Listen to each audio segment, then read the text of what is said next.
I want to talk about my Peace Corps experience because it was impactful for me, it was useful for my development and my life, and I want people to be aware of that option. I was in the Peace Corps from 2019 to 2020. I went to Indonesia. I taught English in high school, and it was a unique historical service because it was 2020. And so we didn't serve our full service. We ended up getting evacuated in March. We went in September and we were evacuated by March. The Peace Corps is, I think, seen as a very disciplined decision to make because you sign a 27-month contract to go on assignment. And I had applied once before, and I chose, you have an option to apply to a specific program. There are health programs, English, maternal health specifically, youth development programs. They have several different types of programs depending on which country. And the thing about the Peace Corps is that any of the countries that host Peace Corps volunteers, which are people who can apply once they've had a bachelor's degree in anything, they have a partnership with the government of each of those countries, negotiating what the role of the Peace Corps volunteers are, where they need the help, and why they are wanted there.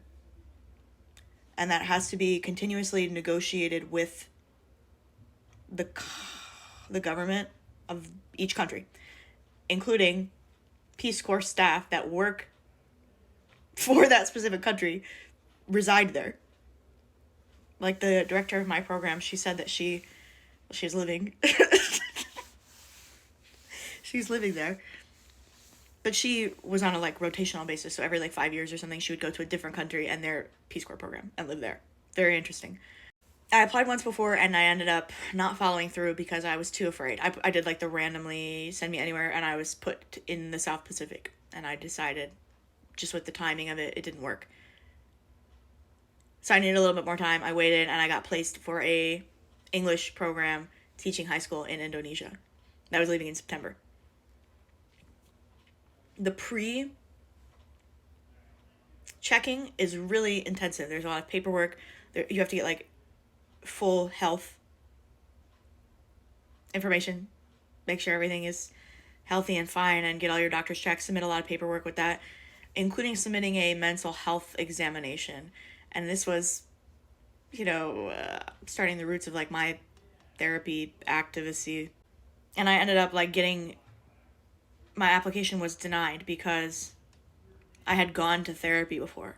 They said that it was not going to be able to work with my mental condition of generalized anxiety disorder so that I could see a therapist. That was not going to work. And when I had appealed, they even came back to me and they said, we can't take somebody on psychotropic medication.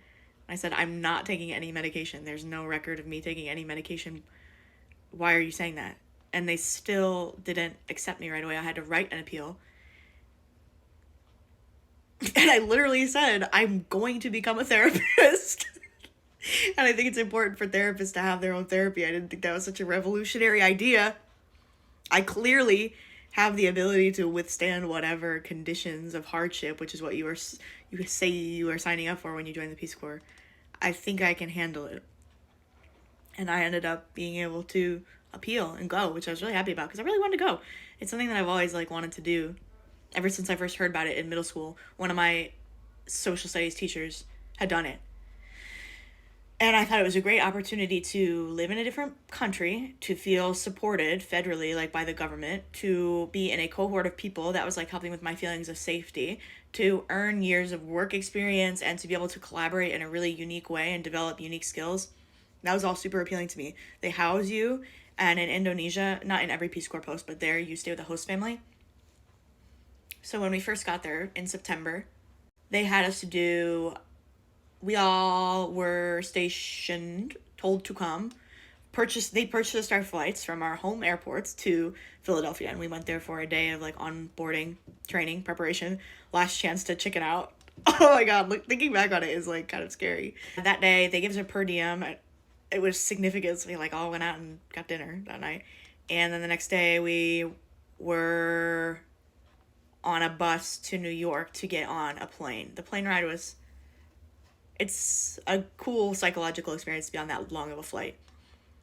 We flew from New York to Germany to Japan to Singapore to East Java, Indonesia.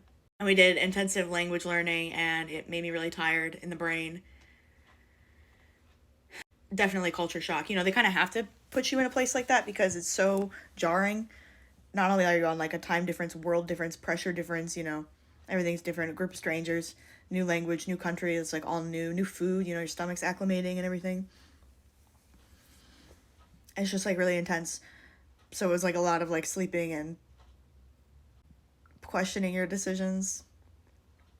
And after we left there, our pre-service training, and that was 3 months, and that was mostly like language and cultural acclimation. The Peace Corps would contract teachers, Indonesian teachers.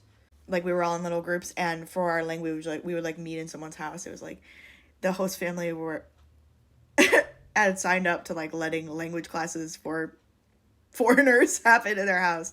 They called us bules, foreigners. So in the beginning of the day, we would have our language program, and then in the afternoon, we would all group up for some other type of, like, sometimes it was health information or technology or contact or like what our rules would be, regulations, but like Peace Corps staff would inform us about policies and train us. That was when we had teacher training as well.